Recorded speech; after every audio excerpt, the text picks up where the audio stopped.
Hello പ്രിയ കൂട്ടുകാരെ, Calicut university 4ാം semester BCom വിദ്യാർത്ഥികൾക്ക് വാണിജ്യവും മാനവികതയും എന്ന പുസ്തകത്തിൽ ഒരു കഥ പഠിക്കാനുണ്ട്. ശിഹാബുദ്ദീൻ പൊയ്ത്തുംകടവിൻ്റെ ഉമ്മ നട്ട മരങ്ങൾ എന്നുള്ളതാണ് കഥ. ഉമ്മ നട്ട മരങ്ങൾ എന്ന കഥ മാതൃത്വത്തിൻ്റെ സഹനത്തെക്കുറിച്ച്, വാർദ്ധക്യത്തിൽ മാതാപിതാക്കൾ നേരിടുന്ന അവഗണനയെക്കുറിച്ചിട്ടൊക്കെ പ്രമേയമായി അവതരിപ്പിക്കുന്ന കഥയാണ്. ആ കഥ തുടങ്ങുന്നത് ഇങ്ങനെയാണ്.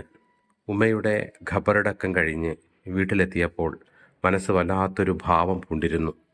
ഒരു നിമിഷം അത് മറ്റേതോ വീടെന്ന് തോന്നി. അപരിചിതമായ ഏതോ ഭാവം തന്നെ പൊതിഞ്ഞിരിക്കുന്നു. ഇങ്ങനെ കഥ ആരംഭിക്കുമ്പോൾ ഉമ്മയുടെ മരണശേഷം വീട്ടിലെത്തുന്ന മകൻ്റെ മാനസികാവസ്ഥകളിലൂടെയാണ് കഥ വികസിക്കുന്നത്.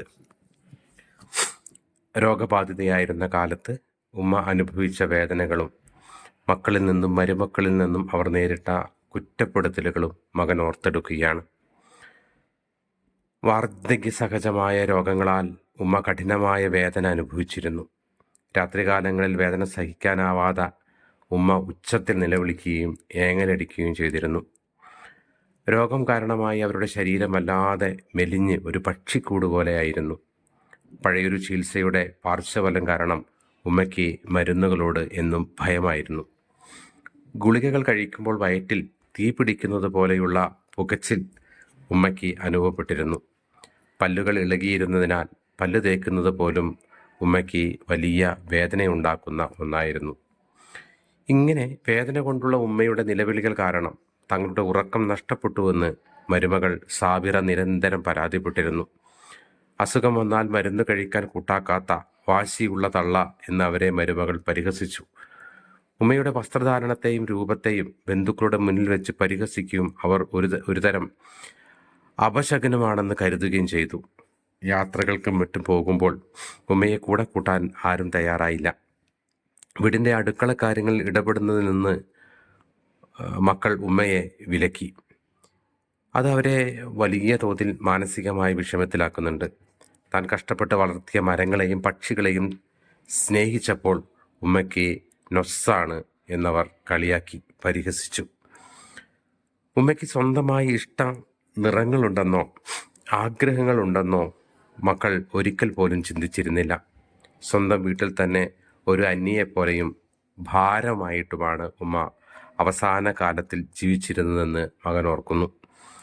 മക്കൾക്കായി ജീവിതം മുഴുവൻ കഷ്ടപ്പെട്ട ഒരമ്മ ഒടുവിൽ അപകടങ്ങൾക്കിടയിൽ മരങ്ങളോടും പക്ഷികളോടും സംസാരിച്ചാണ് ആശ്വാസം കണ്ടെത്തിയിരുന്നത്.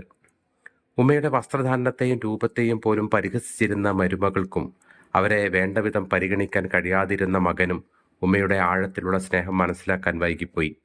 ഒടുവിൽ അവരുടെ മരണശേഷം നിലാവുള്ള ഒരു രാത്രിയിൽ ഉമ്മ നട്ട മരങ്ങളുടെ തണലിലിരിക്കുമ്പോൾ മകൻ അവരുടെ സ്നേഹവും സാമീപ്യവും ഒരു താരാട്ടായി അനുഭവിക്കുന്നുണ്ട്. ഇത്തരത്തിൽ മനുഷ്യബന്ധങ്ങളിലെ വിള്ളലുകളും വാർദ്ധക്യത്തിലെ ഏകാന്തതയും ഹൃദയസ്പർശിയായി അവതരിപ്പിക്കുന്ന കഥയാണ് ശിഹാബുദ്ദീൻ പൊയ്ത്തുംകടവിൻ്റെ ഉമ്മ നട്ട മരങ്ങൾ. ആധുനിക ജീവിതത്തിൻ്റെ തിരക്കുകൾക്കിടയിൽ മാതാപിതാക്കൾ എങ്ങനെ അന്യവൽക്കരിക്കപ്പെടുന്നു എന്നത് ഈ കഥ കൃത്യമായി അടയാളപ്പെടുത്തുന്നുണ്ട്. രോഗിയായ ഉമ്മയെ ഒരു ഭാരമായി കാണുന്ന മരുമകളുടെ സ്വഭാവം സമൂഹത്തിലെ ഒരു വിഭാഗത്തിൻ്റെ പ്രതിഫലനമായി നമുക്ക് കാണാം. ഈ വീട്ടിൽ വന്നിട്ട് സമാധാനം എന്തെന്ന് ഞാൻ അറിഞ്ഞിട്ടില്ല എന്ന് സാബ്രയുടെ വാക്കുകൾ ഉമ്മയുടെ വേദന വർദ്ധിപ്പിക്കുന്നു. മനുഷ്യർ അവഗണിച്ചപ്പോൾ ഉമ്മ അഭയം കണ്ടെത്തിയത് താൻ നട്ടുപിടിപ്പിച്ച മരങ്ങളാണ്. മരങ്ങൾ വെറും സസ്യങ്ങളല്ലെന്നും മറിച്ച് ഉമ്മയുടെ വികാരങ്ങൾ പങ്കുവച്ചിരുന്ന കൂട്ടുകാരായിട്ടാണ് കഥയിൽ ചിത്രീകരിച്ചിരിക്കുന്നത്. വേനൽക്കാലത്ത് എത്തുന്ന പഞ്ചവർണ്ണ പക്ഷിയെ ഉമ്മ വാണി ജയറാം എന്നാണ് വിളിക്കുന്നത്. അവരുടെ ഗൃഹാതുരത്തെ സൂചിപ്പിക്കുന്നുണ്ട് ഇത്തരത്തിൽ. തൻ്റെ വിവാഹകാലത്ത് സാരിയുടെ നിറമാണ് പക്ഷിക്കെന്ന് അവർ ഓർക്കുന്നുണ്ട്. ഉമ്മയ്ക്ക് ഇഷ്ടമുള്ള നിറത്തിലുള്ള ഒരു സാരി പോലും വാങ്ങി നൽകാൻ തനിക്ക് കഴിഞ്ഞില്ലല്ലോ എന്ന് മകൻ്റെ തിരിച്ചറിവ് വായനക്കാരിലും നോവ് പകർത്തുന്നുണ്ട്. മരണശേഷവും മകനെ സമാധാനിപ്പിക്കാൻ എത്തുന്ന ഉമ്മയുടെ ശബ്ദം മാതൃസ്നേഹത്വത്തിന് മരണമില്ലെന്ന് അടിയരവിട്ട് നമ്മളെ ഓർമ്മിപ്പിക്കുന്നുണ്ട്. മാതൃത്വത്തെ പ്രകൃതിയോട് ഉപമിക്കുന്ന മനോഹരമായ ഒരു ആവിഷ്കാരമാണ് ഉമ്മ നട്ട മരങ്ങൾ എന്ന കഥ. മനുഷ്യബന്ധങ്ങളിൽ വിള്ളലുകൾ വീഴുമ്പോൾ പ്രകൃതി എങ്ങനെയാണ് ഒരാൾക്ക് സ്വാന്തനമാകുന്നത് എന്ന് ഈ കഥ പറഞ്ഞു തരുന്നു. കഥയിലെ ഉമ്മ വെറുമൊരു മരപ്രേമി മാത്രമല്ല, പ്രകൃതിയെ തൻ്റെ ജീവിതത്തിൻ്റെ ഭാഗമായി കണ്ട വ്യക്തിയാണ്. വാടക വീട്ടിൽ നിന്ന് ഈ വീട്ടിലോട്ട് താമസം മാറുമ്പോൾ ചുറ്റും തരിശു ഭൂമിയായിരുന്നു. ഇന്നവിടെ കാണുന്ന പച്ചപ്പും തണലും ആ ഉമ്മ നട്ട മരങ്ങളാണ്.